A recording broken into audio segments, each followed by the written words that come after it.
Welcome back to the morning video. तो ये हम लोगों की आज आखिरी वीडियो होने वाली है। सबसे पहले तो आप सभी इस वीडियो को एक छोटा सा लाइक और इस चैनल को सब्सक्राइब कर दो। इस चैनल में किसी कारणवश लाइव नहीं हो रही थी, मैंने बहुत ट्राई करा तो पता चला कि नया चैनल है और 50+ सब्सक्राइबर अभी हुए, तो 50 सब्सक्राइबर होने के एक हफ़्ते बाद ही हम लाइव स्टार्ट कर सकते हैं। तो तब तक तो एग्ज़ाम भी निकल जाती है, इसलिए मैं यह रिकॉर्डेड वीडियो डाल रहा हूँ। सबसे पहले तो आप सभी लोग प्रॉमिस करो कि एग्ज़ाम देने आने के बाद मुझे कमेंट सेक्शंस में बताओगे कि एग्ज़ाम कैसा गया, और मैं अगर हिंदी में समझा पाऊँ तो हिंदी वाले बच्चों के लिए हिंदी में का समझाने का भी ट्राई करूँगा। तो बिना टाइम वेस्ट किए चलो इस वीडियो को शुरू करें। पहले मैं बता देता हूँ कि इस वीडियो में मैं क्या कराऊँगा। इस वीडियो में मैं सबसे पहले 55 मोस्ट इम्पॉर्टेंट MCQs कराऊँगा और उसके बाद FMM और एम्प्लॉयबिलिटी स्किल्स दोनों सब्जेक्ट के सभी चैप्टर के 5 most important questions with answers कराऊंगा। तो चलिए MCQ से स्टार्टिंग करते हैं। अब वो सब जल्दी जल्दी में करा था, इसलिए फिनिशिंग थोड़ी अच्छी नहीं आई है, आप प्लीज़ कोऑपरेट कीजिएगा। MCQs मतलब मैं बोला था वन वर्ड, ये वन वर्ड क्वेश्चन से MCQs भी बन सकते हैं। हमारा पहला क्वेश्चन आता है व्हाट इज़ फाइनेंशियल मार्केट। तो फाइनेंशियल मार्केट क्या होता है? ये एक प्लेस होती है जहाँ पे बायर और सेलर्स फाइनेंशियल सिक्योरिटीज़ में ट्रेड करते हैं। फाइनेंशियल सिक्योरिटीज़ क्या होती है? शेयर्स, बॉन्ड, डिबेंचर्स और अदर गवर्नमेंट सिक्योरिटीज़। फिर क्वेश्चन नंबर 2 आता है which market deals with short term funds. ऐसा कौन सा मार्केट है जो शॉर्ट टर्म फंड्स में डील करता है? वो मनी मार्केट होता है। और ऐसा कौन सा मार्केट है जो लॉन्ग टर्म फंड्स में डील करता है? वो होता है कैपिटल मार्केट।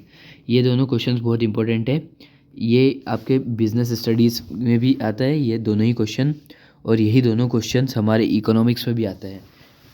ये दोनों मोस्ट कॉमन क्वेश्चंस है। फिर आता है क्वेश्चन नंबर 4 सेबी। सेबी का full form securities and exchange board of India. अब सेबी होता क्या है? सेबी हमारे इंडियन सिक्योरिटी मार्केट की रेगुलेटिंग बॉडी है। फिर अगर आपके पास क्वेश्चन आ जाए व्हाट इज़ प्राइमरी मार्केट, तो आप आंसर लिखना it is a market where new securities are issued to the public. फिर उसके बाद सेकेंड लाइन लिखना इसी आंसर में, it is a market where IPO comes, we can only buy IPO in this market but we can not sell. ये हमारी 3 line हो गई। फिर सेकेंडरी मार्केट का क्वेश्चन आता है व्हाट इज़ सेकेंडरी मार्केट। तो secondary market is a market where existing securities are traded.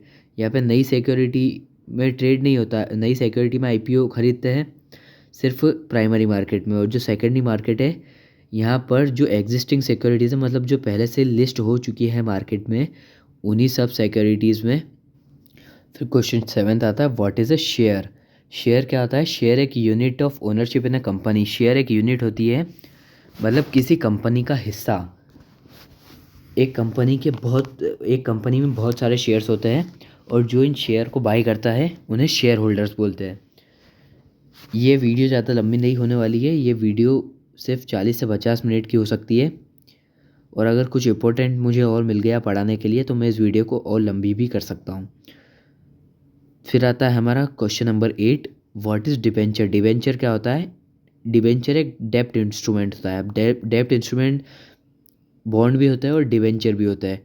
Dept instrument की डेफिनेशन बता देता हूँ मैं, a promise to repay the principal amount along with the fixed rate of interest at its maturity. ये definition होती है डेप्ट instrument की।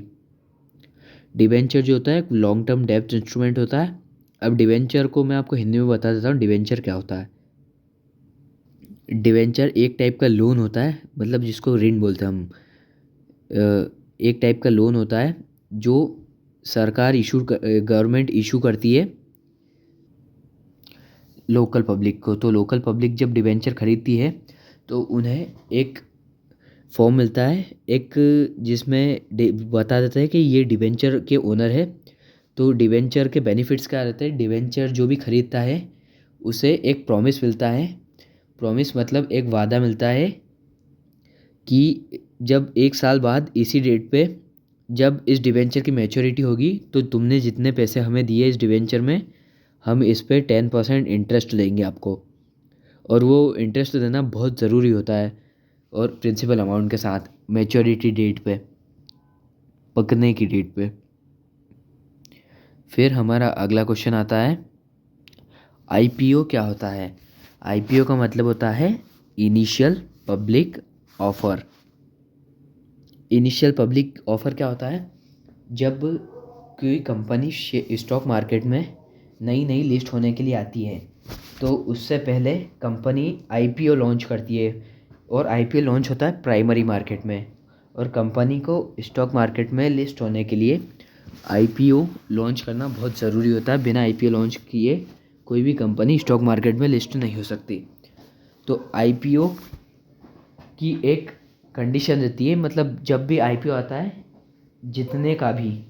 जितने भी शेयर इशू किए जाते हैं आईपीओ में, उसमें से कम 90% शेयर इशू होना ज़रूरी है, नहीं तो वो कंपनी स्टॉक मार्केट में लिस्ट नहीं होती।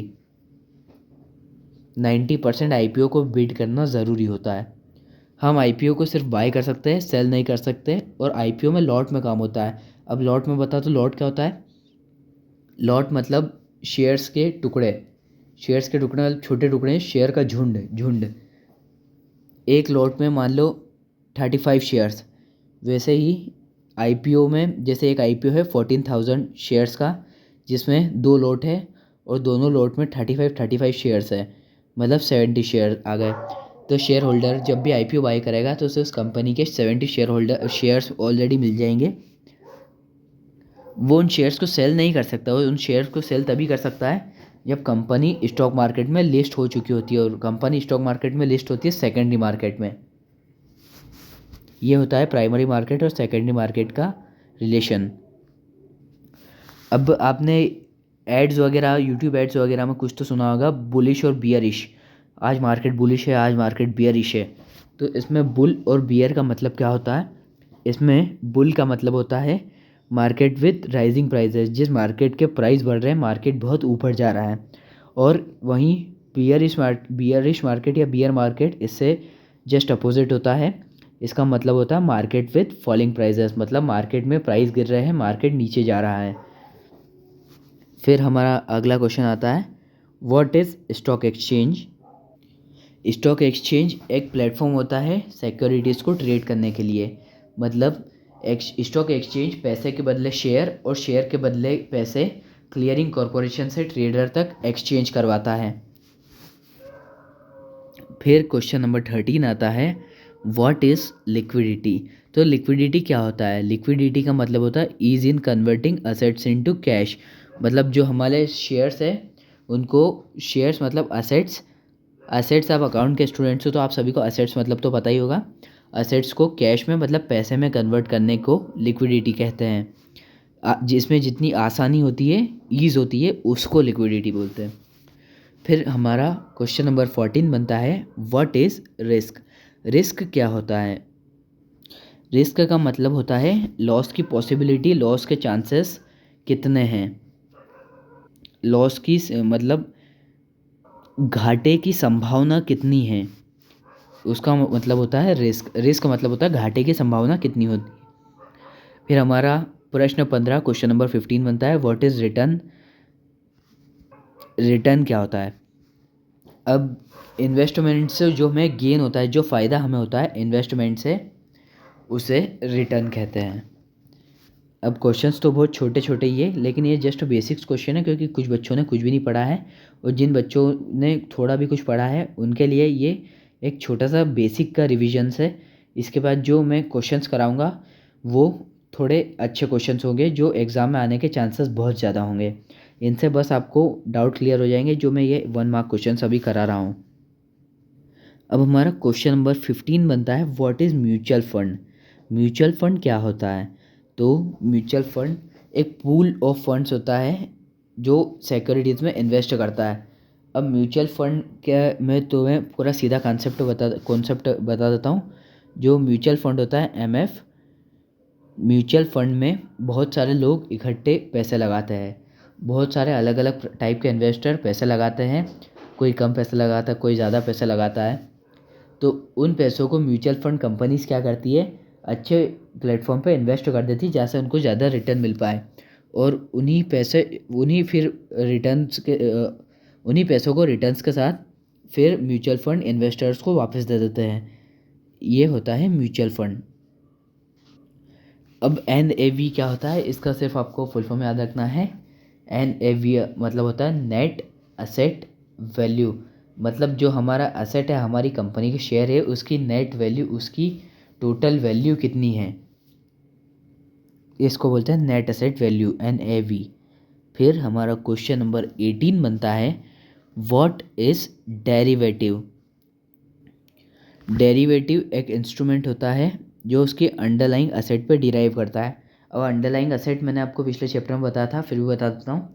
अंडरलाइंग असेट का मतलब होता है वो खुद। फॉर एग्जांपल जैसे रिलायंस कंपनी है, तो रिलायंस के अंडरलाइंग असेट क्या है, रिलायंस खुद। टाटा कंपनी है, टाटा की अंडरलाइंग असेट क्या है, टाटा खुद। फिर अगला क्वेश्चन हमारा बनता है फ्यूचर कॉन्ट्रैक्ट। फ्यूचर कॉन्ट्रैक्ट क्या होता है। फ्यूचर कॉन्ट्रैक्ट एक एग्रीमेंट होता है किसी सिक्योरिटी को फ्यूचर डेट पे बाय और सेल करने के लिए। फ्यूचर कॉन्ट्रैक्ट में बस आप इतना याद रखना कि फ्यूचर डेट के लिए बाय या सेल करते हैं। फिर ऑप्शन क्या होता है, क्वेश्चन 20 आता है व्हाट इज़ ऑप्शन। तो ऑप्शन एक राइट होता है, इसकी डेफिनेशन में बताता हूँ, right but not the obligation to buy और sell an asset at a specific date. और स्पेसिफिक डेट को आप लिख सकते हो फ्यूचर डेट। अब फ्यूचर होता क्या है, एक एग्रीमेंट होता है किसी असेट को बाय या सेल करने का किसी फ्यूचर डेट पे, विदाउट ऑब्लिगेशन। फिर क्वेश्चन 21 हमारा आता है what is call option. Call option का मतलब होता है राइट टू बाय। अब इस लैंग्वेज से अगर आप समझोगे तो आपको समझ में नहीं आएगा, मैं थोड़ा अपनी लैंग्वेज में समझा देता हूँ। कॉल और पुट ये दोनों ऑप्शंस के टाइप है, जिसमें कॉल मतलब क्या होता है, जब भी हम कॉल बाय करते हैं तो उसमें जब कंपनी को प्रॉफिट होता है तो हमें भी प्रॉफिट होगा जब हम कॉल बाय करते हैं, और जब हम पुट बाय करते हैं तो जब कंपनी को लॉस होगा तो हमें प्रॉफिट होगा। पुट में उल्टा रिलेशन चलता है और कॉल में सीधा। अब इसको एग्ज़ाम में कैसे मैंने जो बताया एग्ज़ाम में वैसे भी इंग्लिश में कन्वर्ट करके लिख देना, और ये भी लिख देना, call means right to buy and put means right to sell. फिर हमारा अगला क्वेश्चन बनता है व्हाट इज़ मार्जिन। मार्जिन का मतलब क्या आता है, मार्जिन एक इनिशियल डिपॉजिट होती है ट्रेडिंग के लिए।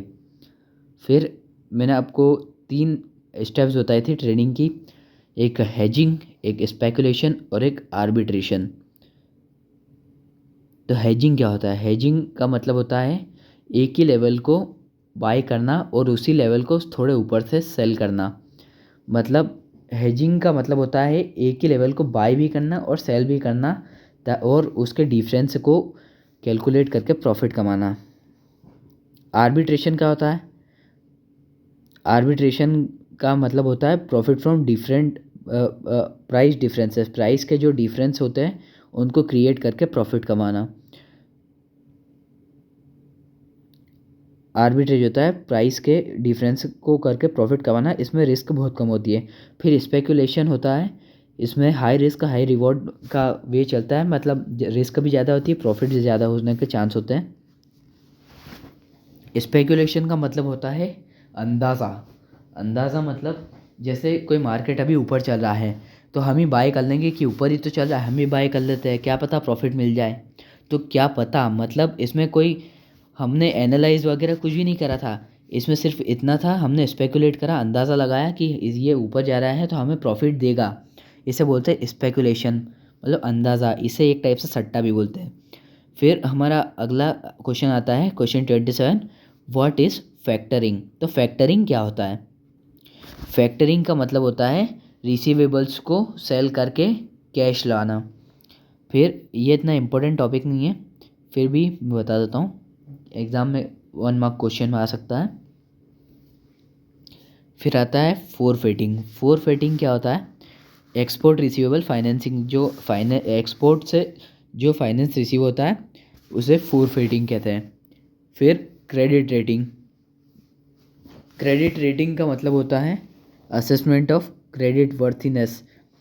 अब मैं इसको अपने लैंग्वेज में बताऊँ, क्रेडिट रेटिंग मतलब आपने बहुत सारी चीज़ों में देखा होगा कि ऐप्स का एग्जांपल ले लेता हूँ। जैसे आपने कोई कुछ कुछ ऐप्स देखे होंगे प्ले स्टोर पे, जिन पे कुछ में 2 स्टार रेटिंग होती है, रिव्यू ऐप के। ये रिव्यू जैसा ही है, किसी किसी ऐप में 4 स्टार, किसी में 5 स्टार, किसी में 2 स्टार, किसी में 1 स्टार, तो बताता है कि ये ऐप कितना अच्छा है या कितना बेकार है। क्रेडिट रेटिंग भी वैसा ही है, ये कंपनी इसको रेट करता है कि 5 में से स्टार देता है, रेट करता है। और क्रेडिट रेटिंग एजेंसीज़ के एग्जांपल आपसे पूछ सकता है, तो क्रेडिट रेटिंग एजेंसीज़ के एग्जांपल क्रिसिल, एक तो क्रिसिल होती है और एक होती है इकरा। ये दोनों क्रेडिट रेटिंग एजेंसीज़ के एग्जांपल है और ये दोनों बहुत बेस्ट क्रेडिट रेटिंग एजेंसीज़ है। अगर आप इनको एग्ज़ाम में लिखोगे तो आपको मार्क्स कंफर्म मिलेंगे। अगर क्रेडिट रेटिंग का क्वेश्चन आया और उसमें एग्जांपल नहीं पूछे, फिर भी आपको एग्जांपल देना ही है। फिर हमारा क्वेश्चन 30 बनता है, व्हाट इज़ अंडर राइटिंग एक होता है गारंटी टू सब्सक्राइब सिक्योरिटीज़। मतलब जैसे मैंने अभी आपको बोला था कि आईपीओ को मिनिमम 90% बाय करना ज़रूरी है, नहीं तो शेयर स्टॉक मार्केट में लिस्ट नहीं होता। तो जब जब आईपीओ 90% बाय होने के चांसेस जब जब कम होते हैं, तब कंपनीज़ क्या करती है, कंपनीज़ अंडर राइटर को अपॉइंट कर देती है। अंडर राइटर का काम होता है कि उस आईपीओ को 90% तक सब्सक्राइब कराना, 90% बाय कराना, और अगर उससे तब भी नहीं हो पाता है तो वो खुद बाय करता है। अंडर राइटर्स हमेशा हमेशा किसी मोटी ऑर्गेनाइजेशन को ही बनाते हैं, जैसे बैंक हो गया या कोई बहुत पैसे वाले लोग हो गए। फिर हमारा नेक्स्ट क्वेश्चन आता है, question number 31, what is merchant banking. Merchant banking का मतलब होता है financial advisory services. Merchant bankers financial advice देते हैं। फिर हमारा नेक्स्ट क्वेश्चन बनता है, question number 32, what is leasing. Leasing क्या होता है?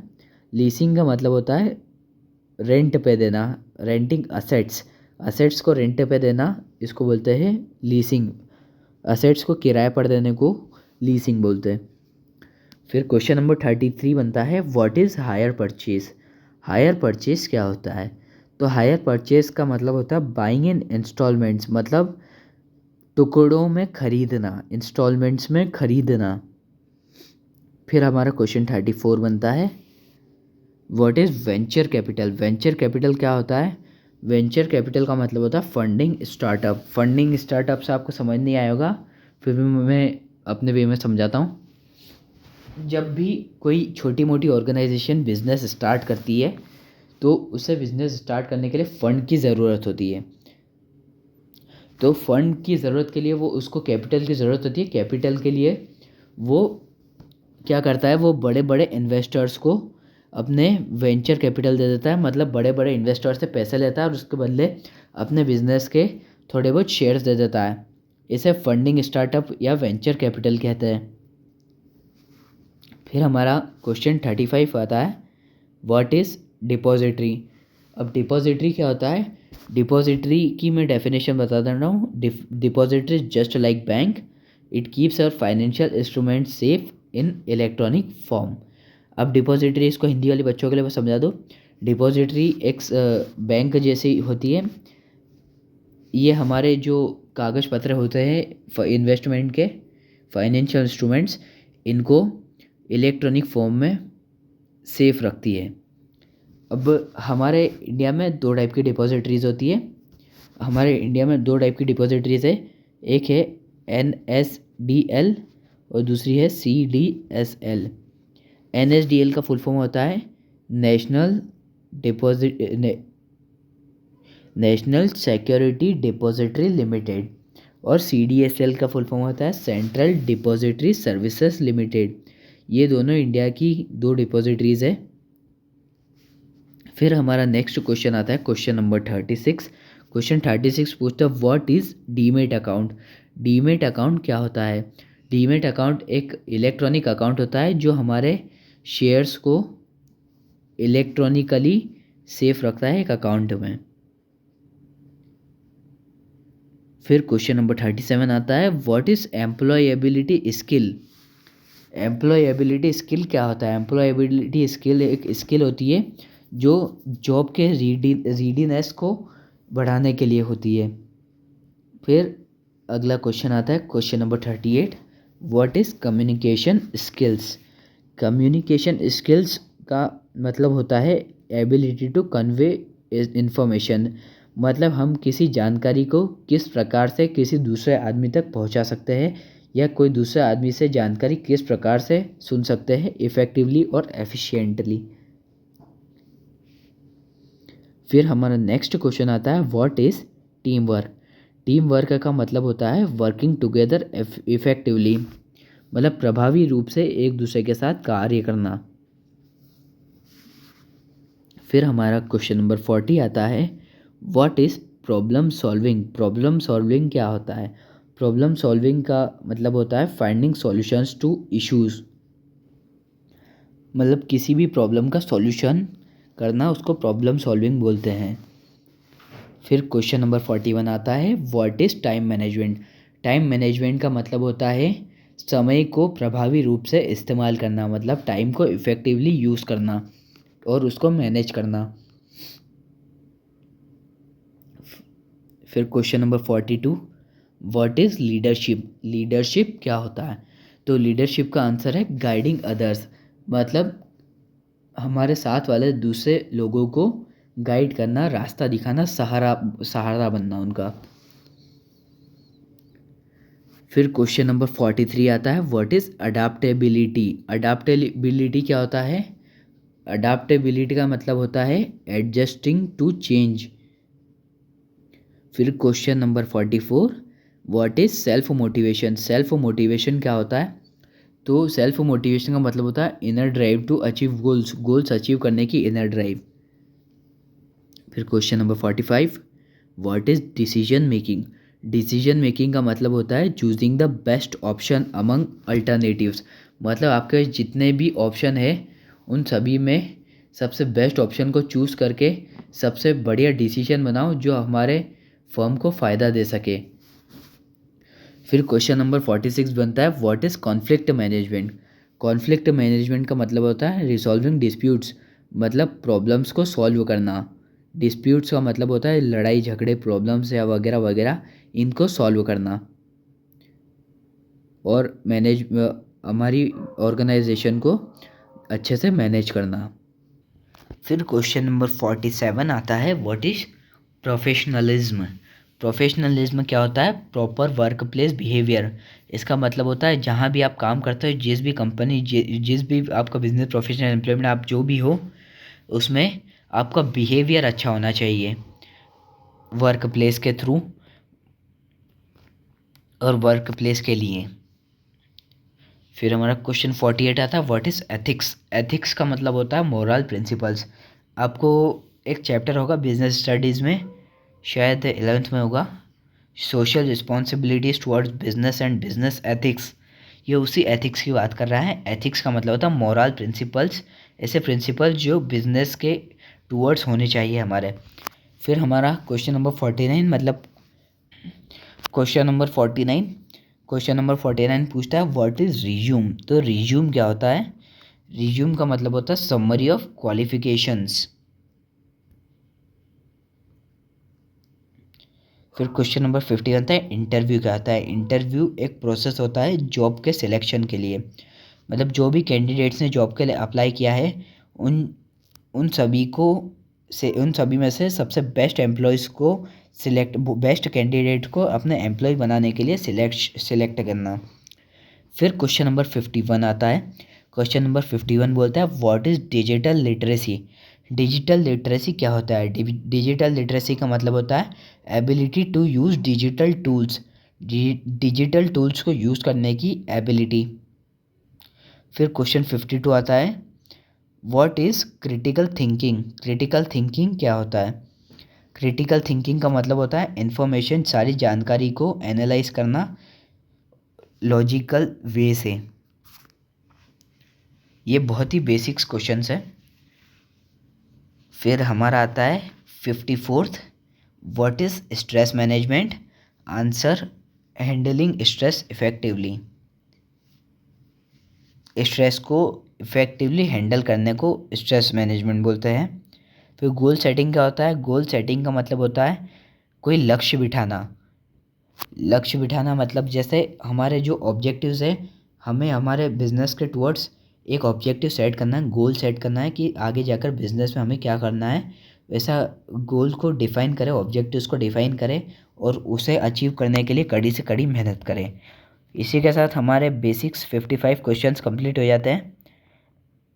अब हम बढ़ते हैं मोस्ट इम्पॉर्टेंट क्वेश्चंस की ओर, जो हम हर चैप्टर से करेंगे। हर चैप्टर्स के एटलीस्ट 5 क्वेश्चंस हम ज़रूर लेंगे। देन मैंने एक पीडीएफ बनवाया था क्वेश्चंस आंसर का, मोस्ट इम्पोर्टेंट क्वेश्चंस का। तो पीडीएफ थोड़ा मिसमैच्ड हो गया था, तो मैंने उस पीडीएफ को चैट जीपीटी से वापस बनवाया था। चैट जीपीटी से उस पीडीएफ को ठीक करने के लिए दिया था, तो वो पीडीएफ उसी से डिलीट हो चुका था। मतलब डिलीट तो मुझसे हुआ था, पर वो चैट जीपीटी में वो पीडीएफ मेरे पास सेव है। तो मैं चैट जीपीटी से आपको थोड़ा पढ़ा देता हूँ उस पीडीएफ से। हमारा चैप्टर 1 आता है introduction to Indian securities market and trading membership. इसमें हमारा फर्स्ट इंपॉर्टेंट क्वेश्चन आता है, what is securities market? Securities market क्या होता है? सिक्योरिटीज़ मार्केट एक मार्केट होता है जहाँ पर फाइनेंशियल सिक्योरिटीज़ जैसे शेयर, बॉन्ड, डिवेंचर्स, इनको खरीद के बेचा जाता है। It helps in mobilising savings into investment. ये हमारी सेविंग्स को इन्वेस्टमेंट में कन्वर्ट करता है। मतलब जो पैसा हम सेव करके रखते हैं उनसे हमें रिटर्न कमाने के लायक बनाता है। फिर हमारा क्वेश्चन नंबर 2 आता है, what are the types of securities market? Securities market कितने प्रकार के होते हैं? तो पहला होता है प्राइमरी मार्केट, जिसमें न्यू इशू आता है, आईपीओ आता है। और दूसरा होता है सेकेंडरी मार्केट, जिसमें एग्जिस्टिंग सिक्योरिटीज़ पे ट्रेड होता है। दोनों कैपिटल फॉर्मेशन में ही हेल्प करते हैं। अब एक ऐसा क्वेश्चन आ सकता है कि how can a company raise capital और how can a company form capital in which market? तो इसका आंसर लिखना, we can raise capital in primary market as well as secondary market. अब हमारा नेक्स्ट क्वेश्चन बनता है क्वेश्चन नंबर 3। क्वेश्चन नंबर 3 बोलता है कि who is the trading member? Trading member कौन होता है? तो ट्रेडिंग मेंबर एक पर्सन या एंटिटी होती है जो स्टॉक एक्सचेंज से रजिस्टर्ड होती है सिक्योरिटीज़ को ट्रेड करने के लिए। ये जो ट्रेडिंग मेंबर होता है वो एक इंटरमीडियरी की तरह होता है इन्वेस्टर और एक्सचेंज के बीच में। फिर हमारा अगला प्रश्न आता है, अगला क्वेश्चन आता है क्वेश्चन 4, व्हाट इज़ सेबी? तो सेबी क्या होता है? सेबी होता है securities and exchange board of India. ये हमारे इंडियन सिक्योरिटीज़ मार्केट के रेगुलेटिंग बॉडी है। ये रेगुलेट करता है हमारे मार्केट को। और इसके सेबी के काम क्या होते हैं? तो सेबी क्या करता है? SEBI protect interest of investors. SEBI जो इन्वेस्टर्स के इंटरेस्ट को प्रोटेक्ट करता है और उनके फंड्स को प्रोटेक्ट करता है, जो बेकार अनफेयर प्रैक्टिसेस होती है उनको हटा के। फिर हमारा अगला क्वेश्चन आता है, what is stock exchange? Stock exchange क्या होता है? Stock exchange is a platform where securities are bought and sold in a regulated manner. It ensures transparency and liquidity. इसी के साथ चैप्टर 1 के 5 इंपॉर्टेंट क्वेश्चन एंड होते हैं। अब चैप्टर 2 पे आते हैं, ट्रेडिंग पे। अब ट्रेडिंग क्या होता है? ट्रेडिंग का मतलब होता है buying and selling of securities in the stock market. It can be done online through brokers. ये ट्रेडिंग ब्रोकर्स के द्वारा ऑनलाइन की जा सकती है। ट्रेडिंग का मतलब होता है सिक्योरिटीज़ को स्टॉक मार्केट में बाय और सेल करना। बहुत ही ईजी क्वेश्चन था ये। फिर हमारा क्वेश्चन 2 आता है, what is demat account? Demat account क्या होता है? तो डीमेट अकाउंट एक अकाउंट होता है जो सिक्योरिटीज़ को इलेक्ट्रॉनिक फॉर्म में रखता है और it removes the need for physical share certificates. Demat account जो फिजिकल शेयर सर्टिफिकेट्स होते हैं उनकी ज़रूरत को कम कर देता है। हमारा अगला क्वेश्चन आता है question number 3, what is order. Order क्या होता है? ऑर्डर एक इंस्ट्रक्शन होता है जो इन्वेस्टर के द्वारा दिया गया होता है। Instruction given by the investor to buy और sell securities. It includes details like price and quantity. ये प्राइस और क्वांटिटी जैसी डिटेल्स को इंक्लूड करता है। फिर हमारा अगला क्वेश्चन आता है, what is market order. Market order क्या होता है? तो market order executed immediately at current market price. मतलब अभी जो मार्केट हमें कुछ बाय करना है, किसी कंपनी के शेयर बाय करना है, तो कंपनी की प्राइस हर सेकंड बदलती रहती है। तो अभी मान लो कंपनी की प्राइस चल रही है 142, तो हम अगर हम ऑर्डर को मार्केट पे सेट करके बाय करेंगे तो हमारी करंट प्राइस पे ही बाय हो जाएगी। और लिमिट ऑर्डर क्या होता है? लिमिट ऑर्डर का मतलब होता है order executed eight specified price और बेटर। मतलब हमारे स्टॉक मार्केट में जैसे किसी शेयर की प्राइस चल रही है 50 रुपये और हमने ऑर्डर लगाया है 49 रुपीज़ का, तो वो हमारा ऑर्डर मैच नहीं होगा जब तक कि वो कंपनी की प्राइस वापस 49 तक नहीं आ जाती।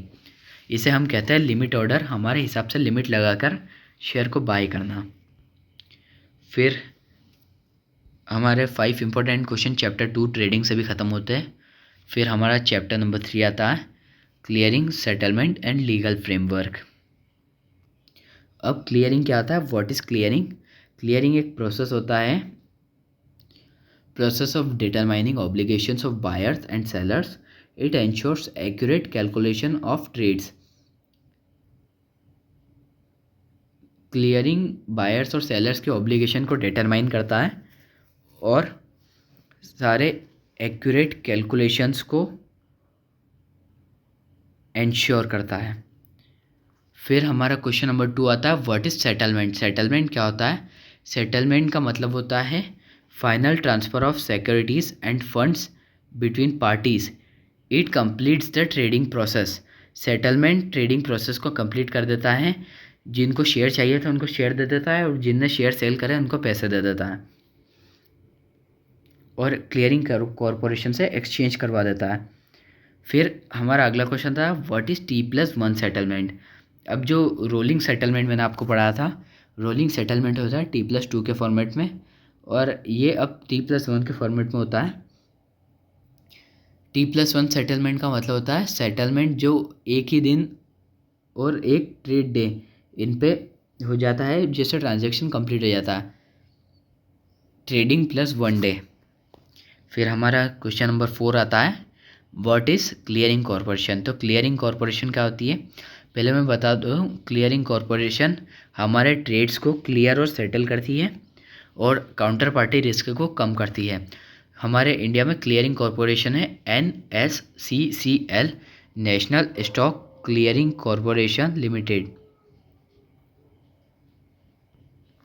फिर हमारा अगला क्वेश्चन आता है, लास्ट क्वेश्चन इस चैप्टर का, what is insider trading. Insider trading क्या होता है?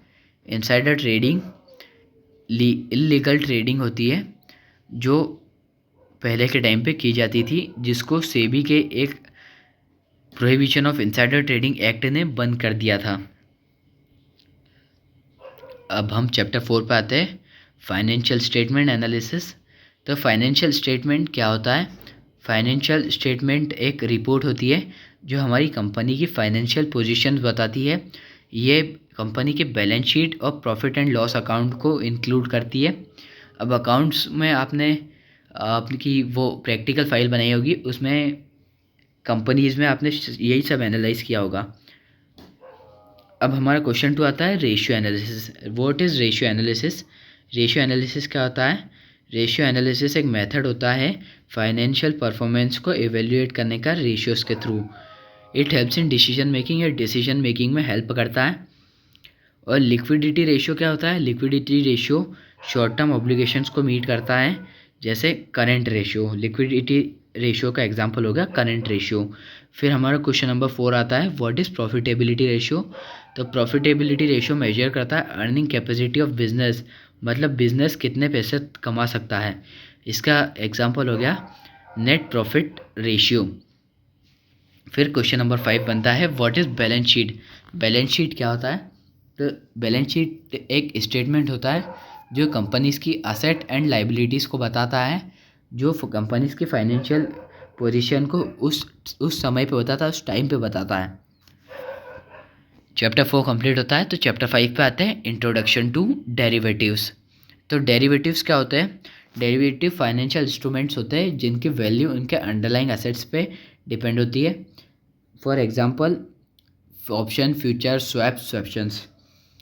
अब क्वेश्चन 2 अंडरलाइंग एसेट क्या होता है? Underlying asset on which derivative value is based, मतलब वो एसेट जिन पर डेरिवेटिव की वैल्यू बेस्ड है। It can be stock, index, etcetera. ये स्टॉक भी हो सकता है, ये इंडेक्स भी हो सकता है, एक्सेट्रा। अब इंडेक्स आपको बताया था मैंने, index shows ups and downs in the market, ये बताता है मार्केट ऊपर या नीचे। अब 2 मेजर इंडेक्स में बता देता हूँ। हमारे NSE का जो सबसे मेजर इंडेक्स है उसका नाम है निफ्टी 50 और इसके अंदर 50 कंपनीज रहती है। और जो BSE का मेजर इंडेक्स है उसका नाम है सेंसेक्स 30, इसके अंदर 30 कंपनीज रहती है। इन दोनों के अलावा भी बहुत सारे इंडेक्स होते हैं, पर ये दोनों सबसे मेजर इंडेक्स थे, निफ्टी 50 और सेंसेक्स 30। अब क्वेश्चन 3 आता है व्हाट इज़ हेजिंग। हेजिंग क्या होता है? हेजिंग एक टेक्निक होती है जो रिस्क को कम करके प्राइस फ्लक्चुएशन करके प्रॉफिट कमाने का एक तरीका होता है। फिर स्पेकुलेशन क्या होता है? स्पेकुलेशन थोड़ी ज़्यादा रिस्क लेके ज़्यादा रिवॉर्ड कमाने का तरीका होता है। इसमें कुछ भी एनालाइज नहीं करते, इसमें बस मार्केट के मूवमेंट को देख के अंदर घुस जाते हैं, बाय कर लेते हैं।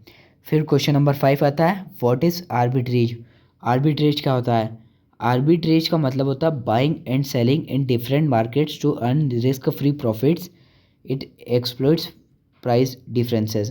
प्राइस के डिफरेंसेस को कैप्चर करके प्रॉफिट कमाने को आर्बिट्रेशन बोलते हैं या आर्बिट्रेज बोलते हैं। अब चैप्टर 5 कंप्लीट होता है। अब हमारा FMM का लास्ट चैप्टर आता है, चैप्टर नंबर 6, जिसका नाम होता है future contract mechanism and pricing. अब फ्यूचर कॉन्ट्रैक्ट क्या होता है? फ्यूचर कॉन्ट्रैक्ट एक एग्रीमेंट होता है किसी असेट को बाय या सेल करने का फ्यूचर डेट पे किसी एक फिक्स्ड प्राइस पे। It is standardised and traded on exchange. ये स्टैंडर्डाइज्ड टर्म पे होता है और एक्सचेंज, स्टॉक एक्सचेंज पे ट्रेड होता है। अब मार्जिन क्या होता है? मार्जिन एक डिपॉजिट होता है जो फ्यूचर कॉन्ट्रैक्ट को बाय करने के लिए रिक्वायर्ड होता है। इट इंश्योर्स कॉन्ट्रैक्ट परफॉर्मेंस, ये कॉन्ट्रैक्ट के परफॉर्मेंस को इंश्योर करता है। अब क्वेश्चन नंबर 3 आता है व्हाट इज़ M2M। M2M का मतलब होता है मार्क टू मार्केट। इसका मतलब होता है daily settlement of profit and loss in futures. It reduces credit risk, मतलब फ्यूचर्स में प्रॉफिट एंड लॉस का डेली सेटलमेंट ये क्रेडिट रिस्क को कम कर देता है। फिर हमारा अगला क्वेश्चन आता है question number 4 what is spot price. Spot price क्या होता है? तो स्पॉट प्राइस वो प्राइस होती है जो करेंट मार्केट प्राइस होती है किसी कंपनी की, किसी असेट की। मतलब किसी कंपनी की शेयर की प्राइस अभी चल रही है 40 रुपये, तो उसका स्पॉट प्राइस होगा 40 रुपये। फिर हमारा क्वेश्चन नंबर 5 आता है what is future price. Future price क्या होता है? फ्यूचर प्राइस एक एग्रीड प्राइस होता है फ्यूचर ट्रांजैक्शन के लिए। ये स्पॉट प्राइस और कॉस्ट ऑफ कैरी पर डिपेंडेंट होता है। फिर हमारी FMM ख़त्म होती है। अब हमारा आता है एम्प्लॉय एबिलिटी स्किल्स। इसका पहला चैप्टर है कम्युनिकेशन स्किल्स। कम्युनिकेशन स्किल्स का क्वेश्चन नंबर 1 है व्हाट इज़ कम्युनिकेशन। कम्युनिकेशन क्या होता है? कम्युनिकेशन एक प्रोसेस होता है एक्सचेंजिंग इन्फॉर्मेशन बिटवीन, मतलब लोगों के बीच में जानकारी इधर से उधर कराने का एक प्रोसेस होता है जिसको कम्युनिकेशन बोलते हैं। ये आइडियाज़ को समझने के लिए बहुत हेल्पफुल होता है, हेल्प करता है। अब क्वेश्चन 2 आता है हमारा what is verbal communication. Verbal communication का मतलब होता है कम्युनिकेटिंग यूजिंग स्पोकन या written words. It is direct and clear. Verbal communication का मतलब होता है कि बोल के या लिख के किसी बात को बताना या उसका रिप्लाई करना। ये बहुत डायरेक्ट होता है और इससे आसानी से सब बातें समझ में, कम्युनिकेशन ईजी हो जाती है इससे। फिर हमारा क्वेश्चन थर्ड बनता है, what is non verbal communication. Non verbal communication क्या होता है? तो ऐसी कम्युनिकेशन जो बिना वर्ड्स, बिना गेस्चर के की जाती है, जैसे इशारों की हो गई, इशारों की कम्युनिकेशन। ये कम्युनिकेशन में बहुत ज़्यादा प्रॉब्लमेटिक होता है, क्योंकि इससे कम्युनिकेशन ढंग से सामने वाला समझ नहीं पाता। ये एक बैरियर होता, बैरियर नहीं, what are barriers to communication. Question number 4 है बैरियर्स टू कम्युनिकेशन। तो बैरियर्स मतलब होता है ऑब्स्टिकल्स, जो हमारे मैसेज की क्लैरिटी को डिस्टर्ब कर देता है। जैसे हम किसी का कुछ बात बोल रहे हैं, बीच में नॉइज़ आ गई या लैंग्वेज इश्यूज़ आ गए, तो ये हमारे कम्युनिकेशन के बैरियर बन जाते हैं। फिर हमारा क्वेश्चन नंबर 5 आता है, what is active listening. Active listening क्या होता है? एक्टिव लिसनिंग का मतलब होता है listening with full attention and understanding. ये हमारी कम्युनिकेशन की क्वालिटी को बढ़ाता है। फिर हमारा नेक्स्ट चैप्टर आता है सेल्फ मैनेजमेंट स्किल्स। इसका क्वेश्चन नंबर 1 आता है, what is self management. Self management क्या होता है? सेल्फ मैनेजमेंट एक एबिलिटी होती है इमोशन और बिहेवियर को कंट्रोल करने की, ताकि हम हमारे गोल्स को अचीव कर पाएँ।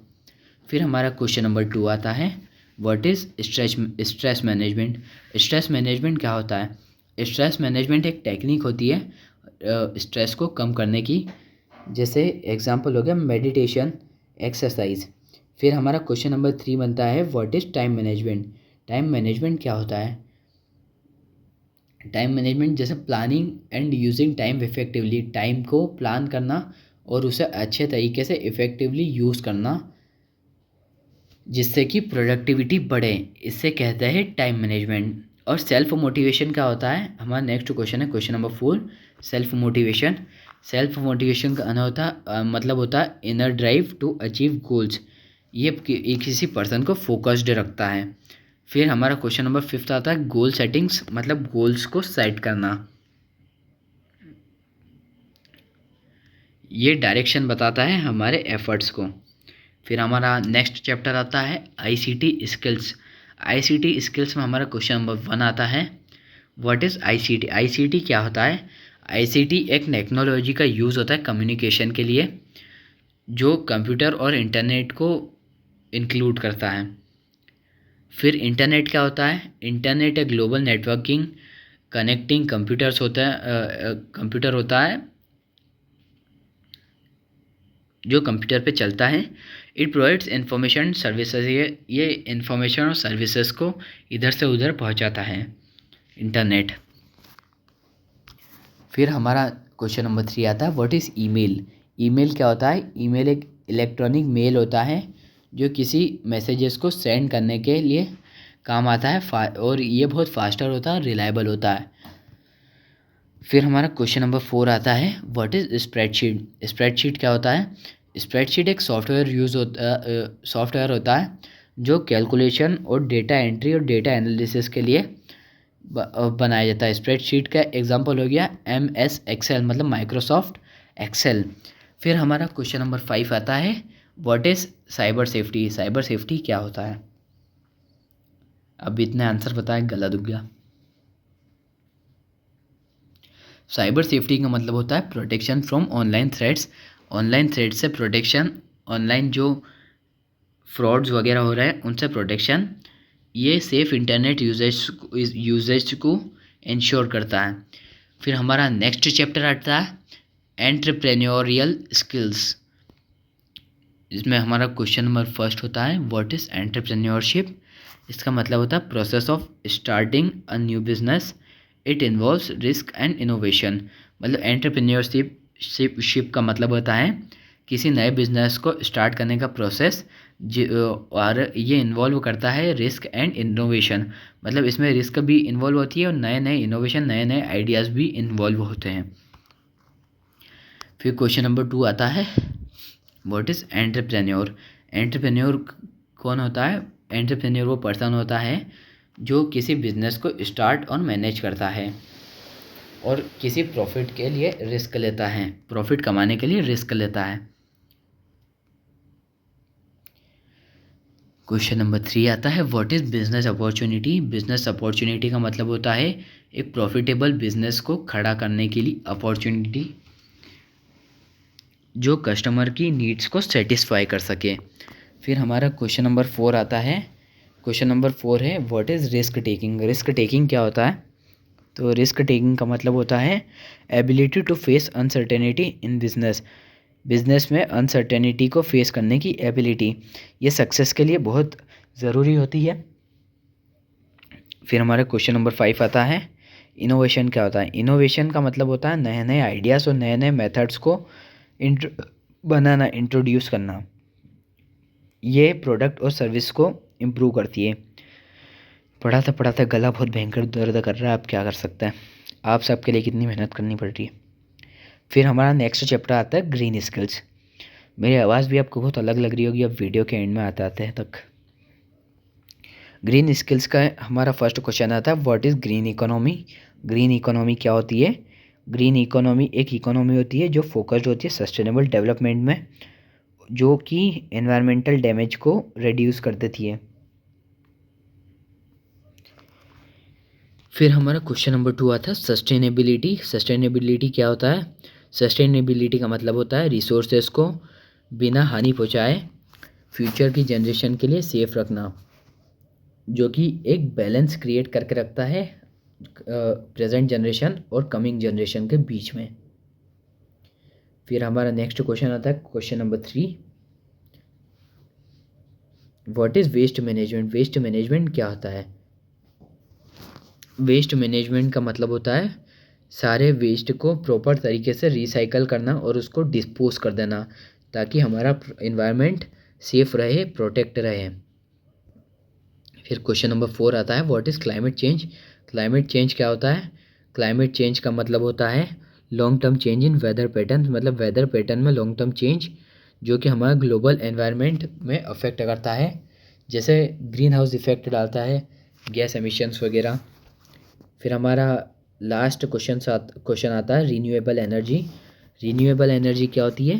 रीन्यूएबल एनर्जी वह एनर्जी होती है जो कि हमें नेचुरल रिसोर्सेज के द्वारा मिलती है, जैसे सन से मिलती है, हवा से मिलती है, और ये एनर्जी इको फ्रेंडली होती है। Eco friendly energy is known as renewable energy. तो इसी के साथ डन होता है हमारा सारा। अब मैंने वीडियो के स्टार्टिंग में आपको बोला था कि मैं आपको कुछ एमसीक्यूज़ कराऊंगा, पर वो एमसीक्यूज़ की जगह मैंने आपको 1 मार्क क्वेश्चन कराए थे क्योंकि वो ज़्यादा इंपॉर्टेंट थे। अब मैं आपको बहुत हार्ड एमसीक्यूज़ कराऊंगा। सारे चैप्टर से एक एक एमसीक्यू तो लूँगा एटलीस्ट।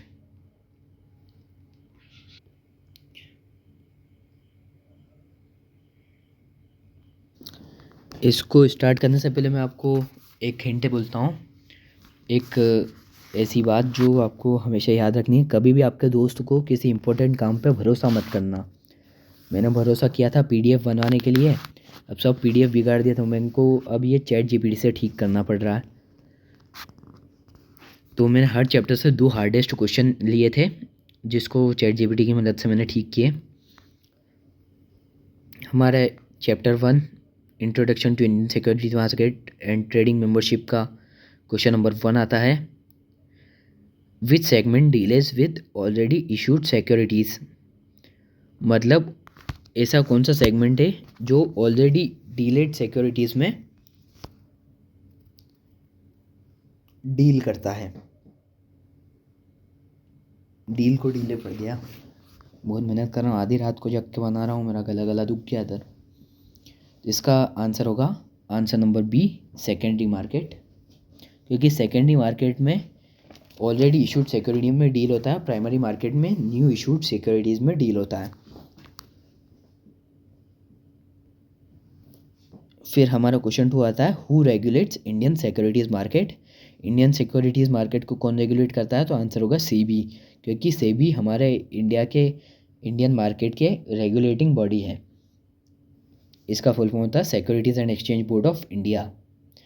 अभी कभी सेबी का फुल फॉर्म एमसीक्यूज़ में आ जाए तो सेबी का फुल फॉर्म ध्यान से सुनो, securities and exchange board of India. फिर हमारे चैप्टर 2 के 2 MCQs आ जाते हैं। फर्स्ट वाला होता है which order ensures execution but not price. ऐसा कौन सा ऑर्डर है जो कि एग्जीक्यूशन को इंश्योर कर देता है बट प्राइस को नहीं करता? वो ऑर्डर होता है मार्केट ऑर्डर। अगर आपको MCQ समझ में नहीं आ रहा है कि ये क्या बात किस बारे में बात कर रहे हैं, तो अब एग्ज़ाम टाइम है, अब आप समझ भी नहीं पाओगे अगर अभी तक नहीं समझे तो। इनको बस ध्यान रखना कि ये इस क्वेश्चन का आंसर ये वाला है, क्योंकि ये MCQs एग्ज़ाम में आने के बहुत ज़्यादा चांसेस है। अब हमारा क्वेश्चन नंबर 2 आता है which account is compulsory for holding shares electronically. ऐसा कौन सा अकाउंट है जो शेयर्स को इलेक्ट्रॉनिकली होल्ड करता है? तो वो है डीमेट अकाउंट। और उन शेयर्स को सेफ कौन रखता है? डिपॉजिटरी। फिर चैप्टर 3 का आ जाता है T+1 का मतलब होता है ट्रेडिंग प्लस 1 डेज। मतलब जो ट्रेडिंग वाला डे हो गया वो डे, और उसके अलावा एक डे और। तो इसका आंसर होगा C, ट्रेड प्लस 1 डे। पहले जो रोलिंग सेटलमेंट था उसमें T+2 डेज में काम किया करते थे, पर अब T+1 डे में होता था। तो आपको ये अगर रोलिंग सेटलमेंट पे क्वेश्चन आया तो आपको T+2 भी एक्सप्लेन करना है, फिर ये भी बताना कि अभी T+1 चल रहा है। इसका क्वेश्चन 2 आता है ट्रेड के सेटलमेंट की गारंटी कौन देता है? ब्रोकर देता है, सेबी देता है, क्लियरिंग कॉरपोरेशन देता है, इन्वेस्टर देता है। तो इसकी गारंटी देता है क्लियरिंग कॉरपोरेशन। फिर हमारा 4th चैप्टर आता है financial statement analysis. Financial statement analysis का फर्स्ट क्वेश्चन है विच ratio measures short term solvency.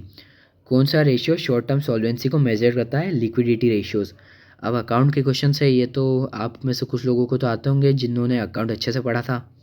मैं तो खैर भूल जाता हूँ इतने दिनों में, पेपर के बाद ही भूल जाता हूँ वैसे तो। फिर हमारा सेकंड क्वेश्चन आता है which statement shows financial position. कौन सी स्टेटमेंट फाइनेंशियल पोजीशन को शो करती है? P&L account, cash flow, balance sheet या ट्रायल बैलेंस शीट। फिर चैप्टर 5 आता है डेरिवेटिव्स। उसका क्वेश्चन 1 होता है वैल्यू ऑफ डेरिवेटिव्स किस पे डिपेंड होती है?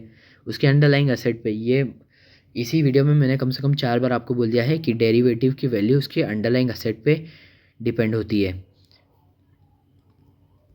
फिर चैप्टर 2 आता है रिस्क रिडक्शन टेक्निक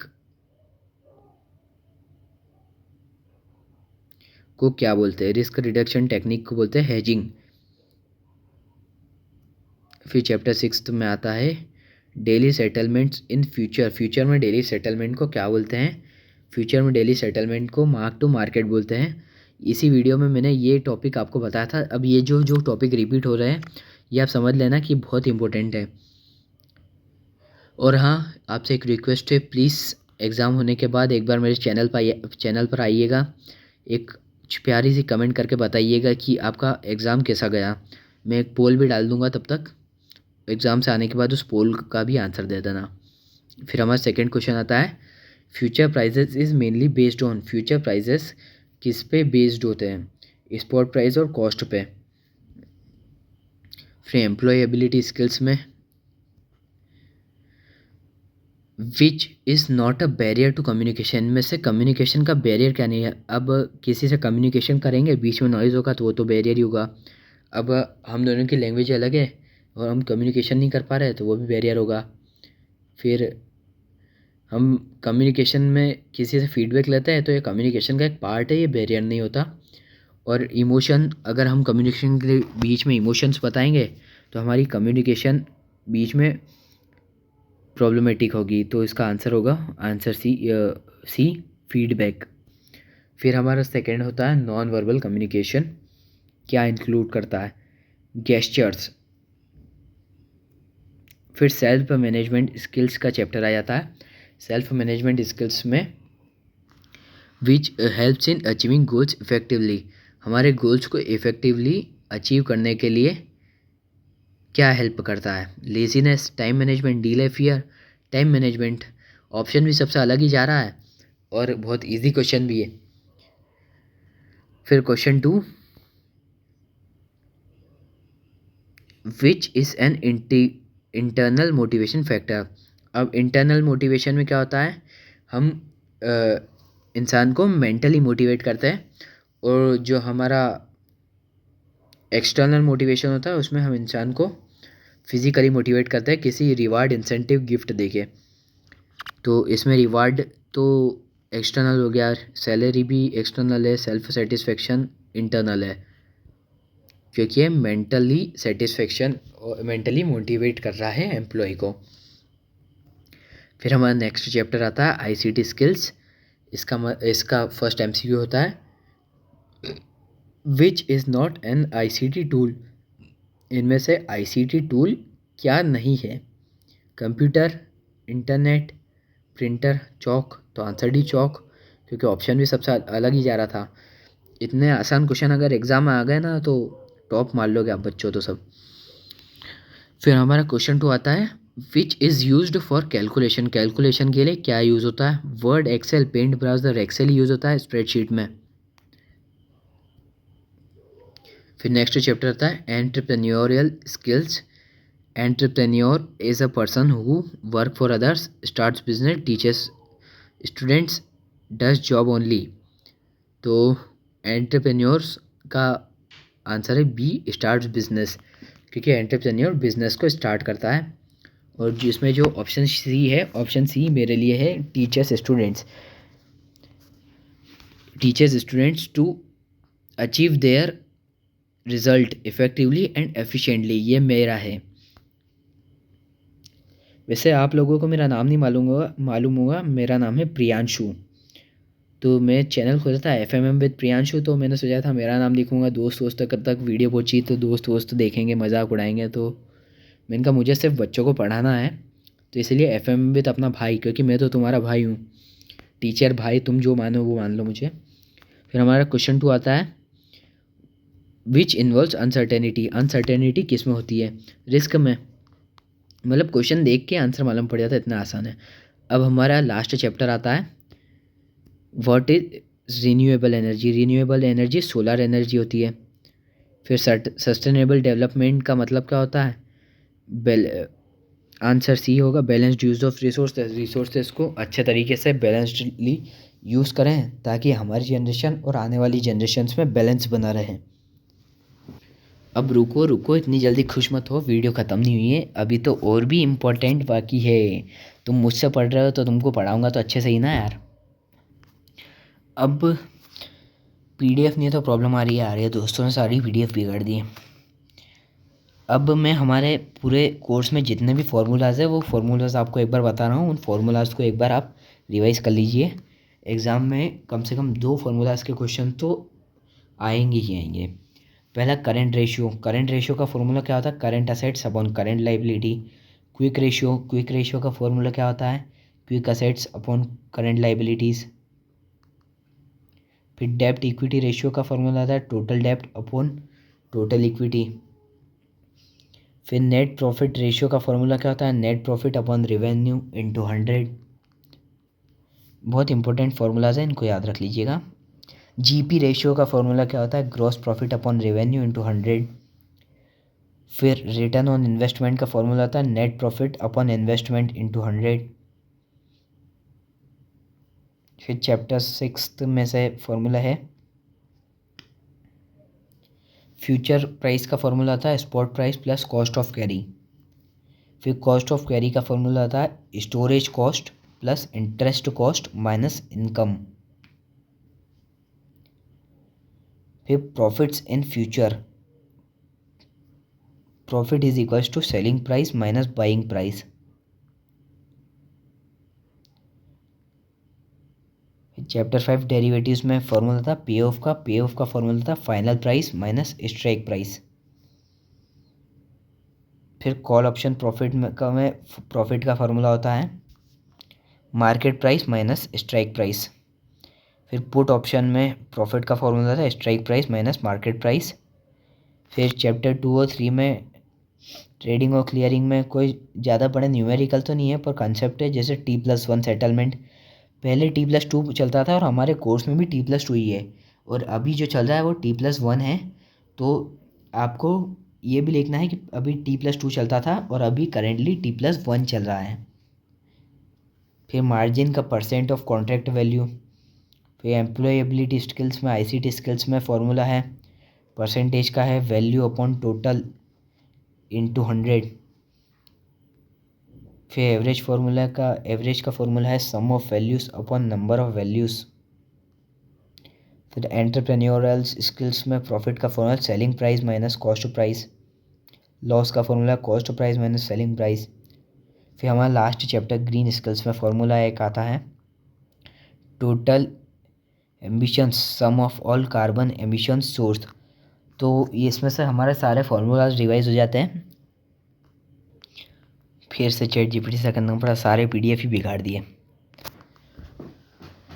तो वैसे एक बात बोलूँ तो मैं तो चैनल तो मैंने व्यूज़ के लिए खोला था, पर आप लोगों की इतनी अच्छी मीठी मीठी कमेंट्स पढ़ के मन बहल गया। नहीं तो मैं तो रात को ये वीडियो भी नहीं बनाता, इतनी रात को जग के। अभी रात के 3 बजे हैं।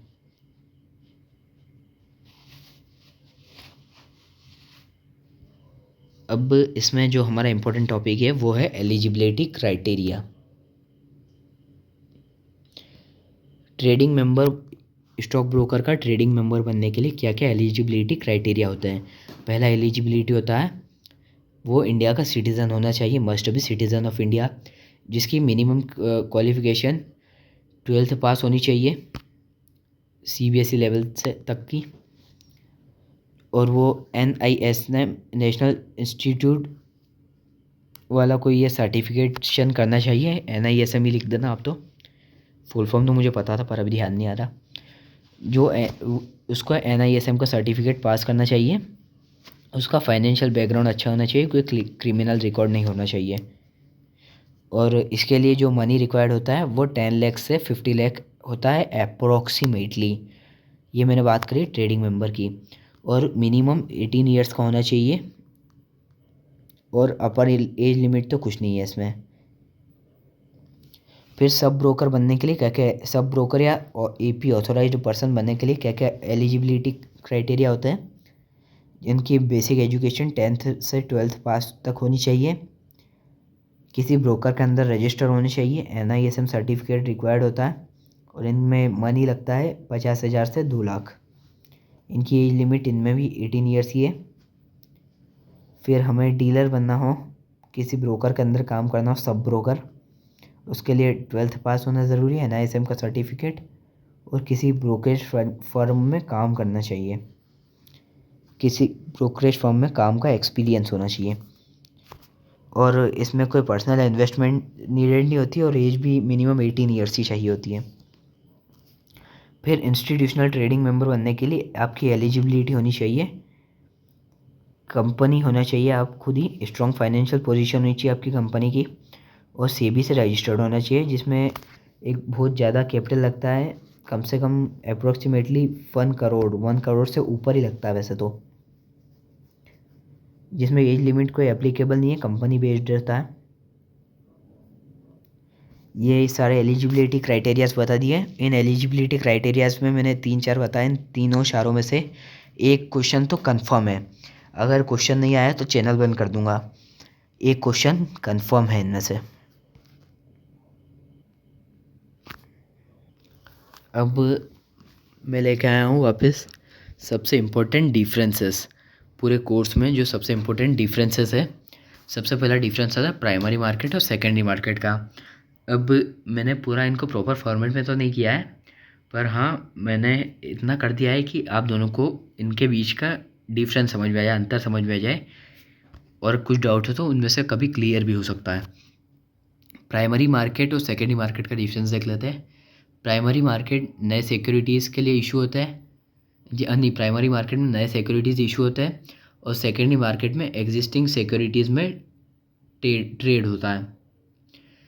और प्राइमरी मार्केट में कंपनी को डायरेक्ट फंड मिलते हैं, और सेकेंडरी मार्केट में इन्वेस्टर के बीच बाइंग और सेलिंग होती है।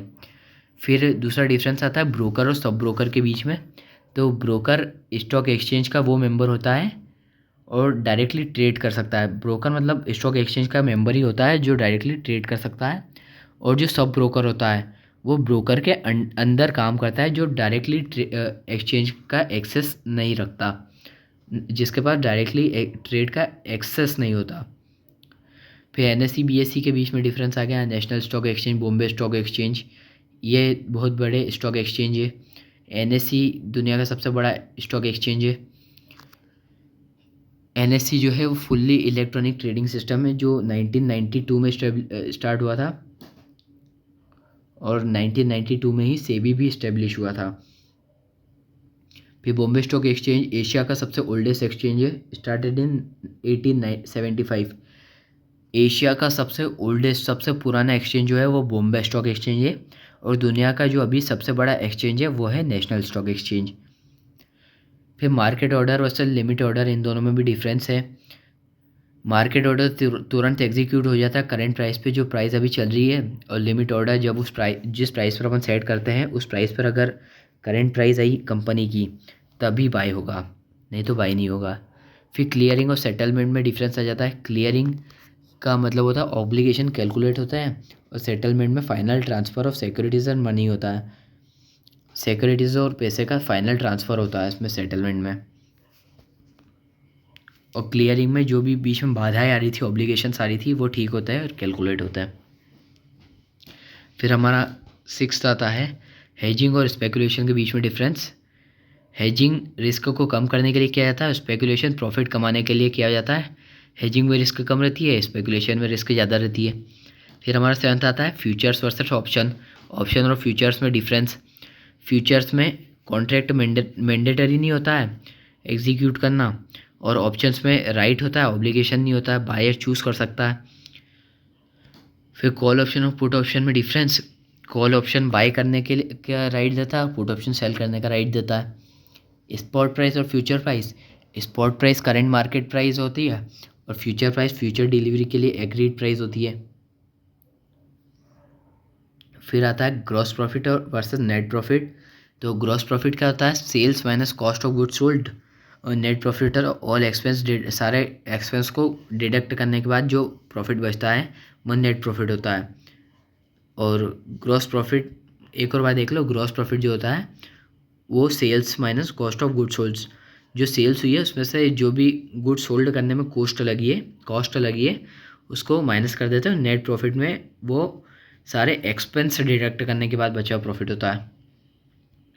फिर 11th देख लो, करंट रेशियो क्विक रेशियो में डिफरेंस। इनका फॉर्मूला है, ये मैंने आपको करा दिया था, एक बार देख लो आप भी। फिर एम्प्लॉयबिलिटी स्किल्स में डिफरेंस देख लो, verbal versus non verbal communication. Verbal communication spoken और रिटर्न होता है, नॉन वर्बल में गेस्चर्स एक्सप्रेशंस से कम्युनिकेशन किया जाता है। फॉर्मल और इनफॉर्मल कम्युनिकेशन देख लो, फॉर्मल कम्युनिकेशन ऑफिशियल चैनल से होता है और informal casual communication friends family से होता है। फॉर्मल ऑफिस स्कूल के लिए होता है जैसे एग्जांपल, और इनफॉर्मल फ्रेंड्स फैमिली और फ्रेंड्स। फिर हियरिंग और लिसनिंग में डिफरेंस देख लो। हियरिंग मतलब साउंड सुनना, लिसनिंग मतलब ध्यान से समझना।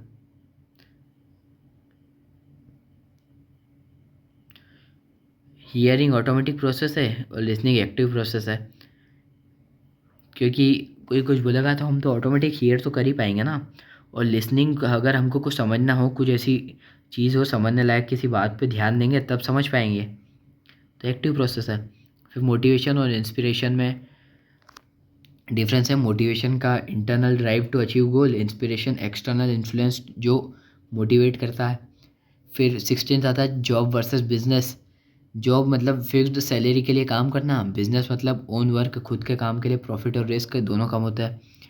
फिर entrepreneur versus manager. Entrepreneur business start करता है, रिस्क लेता है, और जो मैनेजर होता है वो बिजनेस मैनेज करता है, रिस्क कम होती है, रिस्क होती नहीं है मैनेजर की वैसे तो।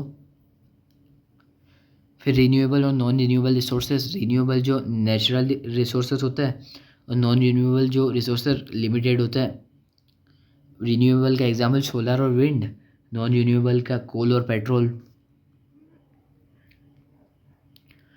अब रीयूज़ और रिसाइकल में डिफरेंस देख लो। रीयूज़ का मतलब होता है सेम आइटम को बार बार यूज़ करना, और रिसाइकल का मतलब होता है वेस्ट को प्रोसेस करके नया प्रोडक्ट बनाना।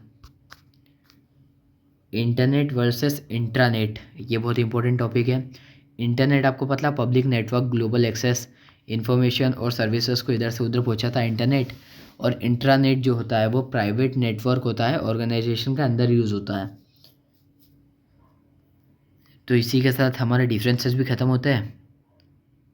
अब आ जाते हैं फिल इन द ब्लैंक्स पे। फिल इन द ब्लैंक्स वैसे एग्ज़ाम में आते तो नहीं हैं, पर आपकी प्रिपरेशन को स्ट्रॉन्ग करने के लिए मैं लेकर आया हूँ। ज़्यादा नहीं है फिल इन द ब्लैंक्स, सिर्फ 15 to 20 fill in the blanks ही है। हमारा first fill in the blank आता है securities market is regulated with, इसका आंसर हो सेबी, क्योंकि सेबी सिक्योरिटीज़ मार्केट की रेगुलेटिंग बॉडी है, उसको रेगुलेट करता है।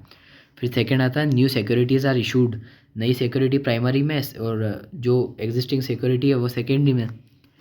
और अ person who is a member of stock exchange is called a broker, broker A trading member. Dash order is executed immediately eight market price, market order, और जो अपन specific price पे करते हैं वो limit order. Settlement cycle in India इस exam में है तो T+2 ही करना, क्योंकि हमारे कोर्स के हिसाब से ये T+2 है, लेकिन करेंटली T+1 है। अगर आप चाहो तो ये डिटेल मेंशन भी कर देना कि पहले T+2 फॉर्म में होता था, अब T+1 फॉर्म में होता है।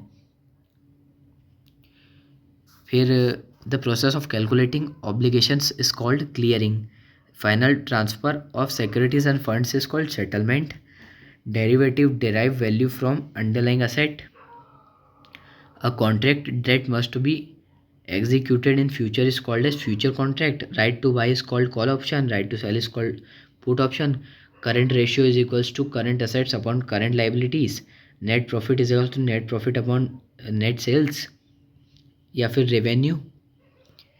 फिर communication without words is called non verbal communication, sorry, the ability to manage time effectively is called time management. Email is an example of electronic communication. A person who starts a business is called as entrepreneur. Energy from a sun is called solar energy. तो बहुत ही छोटे fill in the blanks थे, पर ये आपकी preparation को strong कर सकते हैं, रिमेंबर करने के लिए याद आ सकता है, ये हमें काम आ सकते हैं। अब मैं आपके लिए असर्शन रीजन लेके आया हूँ, पीडीएफ इसका भी बिगड़ गया था तो ये भी चैट जीपीटी से ही करना पड़ेगा। तो सारे ऑप्शंस सेम होंगे सभी के लिए। Option A both A and R are true and R is the correct explanation of A. फिर option B both A and R true and R is not the correct explanation of A. Option C A is true R is false. Option D A is false R is true. ये common options होते हैं। तो एफएमएम section, एफएमएम में हमारा first आता है assertion होता है, असर्शन है secondary market provides liquidity to investor, और रीज़न है it allows buying and selling of existing securities. हाँ, दोनों सही है और दोनों के रीज़न भी सही बहुत है, and R are true and R is the correct explanation of A. फिर मार्केट ऑर्डर गारंटीज प्राइस, हाँ नहीं, प्राइस को गारंटी नहीं होती, ये फॉल्स है। और it executes the at current market price, तो इसका आंसर होगा D, A is false but R is true. फिर क्वेश्चन 3 आता है clearing determines obligation of parties, हाँ, it calculates who never owes what in trade, हाँ, both and R true and R is the correct explanation of A. फिर settlement completes a trade, इसका reason है it involve transfer, हाँ ये भी ए and R true and R is the correct explanation of A. गला दर्द कर गया इतना पढ़ा के। मैंने इसलिए इस वीडियो को ज़्यादा लंबा नहीं बनाया, इसमें इंट्रो वगैरह कुछ भी नहीं डाला, थोड़ी मीम्स वगैरह कुछ भी नहीं की है। बस आप सिर्फ इतना कर देना कि एग्ज़ाम देने के बाद एक बार मुझे रिव्यू दे देना, एक बार कमेंट कर देना कि कैसा कैसा गया exam. Future contract are optional to execute, नहीं, they give right but not the obligation, हाँ, is false but R is true, sorry, हाँ सही है सही है सही है। फिर 6 वाला है असर्शन हेजिंग रेड्यूसेस रिस्क, हाँ कम कर देता है रिस्क को। It protect against price fluctuations, हाँ सही है, A R true and R the correct explanation of A. अब मैं थोड़ा जल्दी जल्दी कर रहा हूँ क्योंकि सुबह सुबह इतना ज़्यादा पढ़ना सब बच्चों के लिए पॉसिबल नहीं होता, किसी किसी का सेंटर दूर होता है। मेरा सेंटर मेरे घर से 35 किलोमीटर अवे था। फिर असर्शन है call option gives right to sell, फिर रीज़न है it allows selling At strike price, A is false, R is true. Quick ratio stricter than current ratio, हाँ true. It includes inventory from asset, हाँ A and R are true and R is the correct explanation of A. P employability में communication is a two-way process, हाँ दो वे होता है, एक listener और एक speaker. It involves sender and receiver, हाँ वही सेंडर रिसीवर लिसनर स्पीकर एक ही बात है. तो इसका भी ऑप्शन आंसर होगा A and R true and R is the correct explanation of A. 10th वाला आता है assertion listening is same as hearing, नहीं. बोथ रिक्वायर एक्टिव अंडरस्टैंडिंग, हाँ. तो इसका आंसर होगा D A is false but R is true. फिर 11th आता है टाइम मैनेजमेंट प्रोडक्टिविटी को बढ़ाता है, हाँ. और प्रॉपर प्लानिंग बढ़ाता है टास्क, हाँ ठीक है. ये आंसर है both A and R true and R is the correct explanation of A. फिर 12th आता है internet is a private network, नहीं इंटरनेट प्राइवेट नेटवर्क नहीं है. It is accessible only within organization, internet accessible नहीं होता है, intranet होता है प्राइवेट ऑर्गेनाइजेशन में. तो इसका ये क्वेश्चन ही गलत है. Both and R false. फिर 13th आता है entrepreneurs take risk they start and manage business, हाँ both and R true and as the correct explanation of A. फिर 14th आता है रीन्यूएबल रिसोर्सेस आर अनलिमिटेड. फिर रीज़न आता है they can be replenished naturally. फिर इसमें बी होता है answer. A is both and R true but R is not the correct explanation of A. फिर लास्ट क्वेश्चन आता है हमारा email is a fast communication method, reason it sends messages electronically. Answer A both and R true and as the correct explanation of A. तो इसी के साथ हमारा ये महामैराथन समाप्त होता है. सुबह की रिवीजन समाप्त होती है, पर मैं ये रिवीजन सुबह से पहले रात में ही अपलोड कर देता हूँ, क्योंकि कभी कभी क्या होता है फ़ोन अपलोड करने में बहुत टाइम लगाता है. मैंने जो वन शॉट दिया था 1 घंटे वाला, उस वन शॉट को अपलोड होने में कम से कम 2 घंटे लगे थे.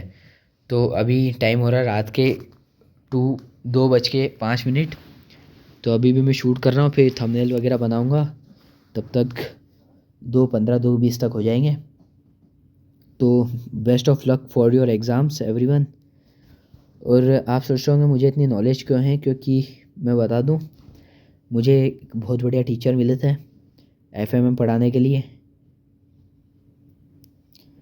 And that's all. मुझे रिव्यू ज़रूर देना एग्ज़ाम देने के बाद. होप आप सभी का एग्ज़ाम अच्छा जाए. और अगर एग्ज़ाम के बाद भी मुझसे मिलने का मन करे तो इस चैनल पे ज़रूर आइएगा. तो छोटी सी कमेंट करके ज़रूर बताना कि मैं प्रीवियस ईयर स्टूडेंट था, मेरा पेपर बहुत अच्छा गया था, मैंने टॉप करा वगैरह वगैरह. And that's all. तो इसी के साथ हमारी ये महामैराथन क्लास ख़त्म होती है. तुम सब बच्चों के साथ मेरी ये लास्ट क्लास है. तो एक छोटा सा बाय बाय करता हूँ आप लोगों से. अब मैं तो हर वीडियो के एंडिंग में बोलता था मिलते हैं अगली वीडियो में, तब तक के लिए बाय. पर ये वीडियो आप लोगों के लास्ट वीडियो है. थोड़ा सा इमोशनल होना पड़ेगा क्योंकि क्रिएटर हूँ यार. Okay, best of luck for your exams everyone. Bye. इस वीडियो को थोड़ा जल्दी पोस्ट करूँगा मैं.